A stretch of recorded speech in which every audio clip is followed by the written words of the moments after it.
इदानीं वेद स्वाध्यायो भविष्यति। अद्य यजुर्वेदस्य चतुर्थोऽध्यायस्य षड्विंशं मन्त्रस्य स्वाध्यायो भविष्यति। स्वाध्यायमान मन्त्रस्य शुक्रं त्वा शुक्रेण एतेतानि प्रथमानि पदानि सन्ति।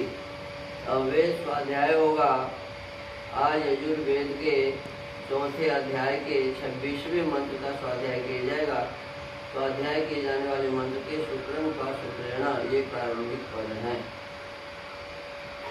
ओम शुक्रं त्वा शुक्रेण क्रीणामि चन्द्रं चन्द्रेणामृतममृतेन सगमे रश्मे चन्द्राणि तपस्तनूरसि प्रजापतिर्वर्णः परमेन पशूना क्रियसे सहस्रकोशं कुशेयम्।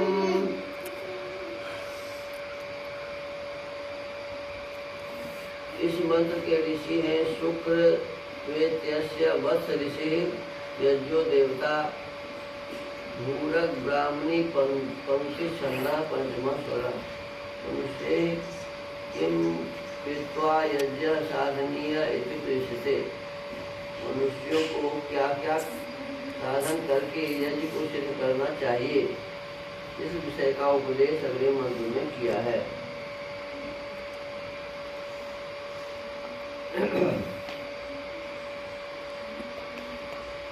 भावार्थ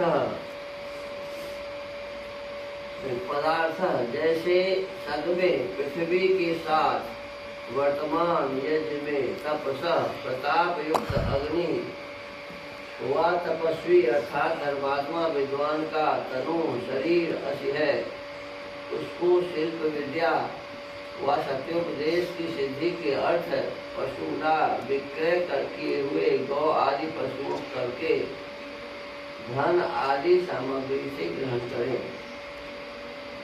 प्रजापति प्रजा के पालन हेतु सूर्य का वर्ण स्वीकार करने योग्य तेज प्रिय से श्रेय होता है। उस सहस्र कोशम असंख्यात पुष्टि को प्राप्त होके मैं कुशेयम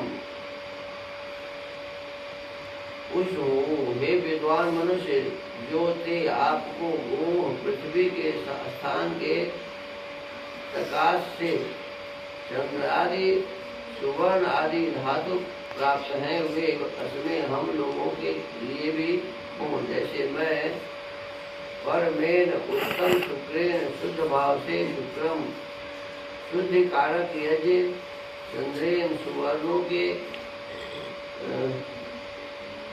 चंद्रम सुवर्ण और अमृतेन अनाश रहित विज्ञान से अमृतम मोक्ष सुख को ग्रहण करता हूँ, वैसे तू भी तो उसको ग्रहण कर। भावार्थ मनुष्यों को योग्य है कि शरीर मन वाणी और धन से परमेश्वर की उपासना आदि लक्षण युक्त यज्ञ का निरंतर अनुष्ठान करके और संख्यात अतुल पुष्टि को प्राप्त करें।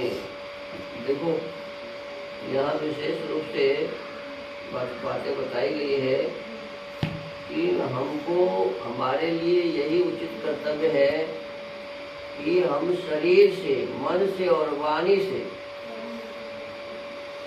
और धन से परमेश्वर की उपासना करें। किससे कहा गया? शरीर से भी मन से ईश्वर की उपासना करें, मन से भी किसकी उपासना करें? ईश्वर की उपासना करें, वाणी से भी परमेश्वर की उपासना करें। सत्य आदि लक्षण युक्त यज्ञ का निरंतर अनुष्ठान करके और संख्यात अतुल पुष्टि को प्राप्त करें।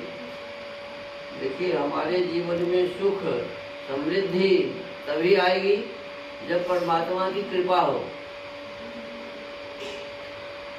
परमात्मा की जब तक कृपा नहीं होती है तब तक कुछ भी नहीं मिलता है।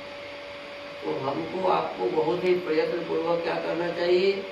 मनसा वाणी और कर्मणा परमेश्वर की स्तुति प्रार्थना और उपासना करनी चाहिए।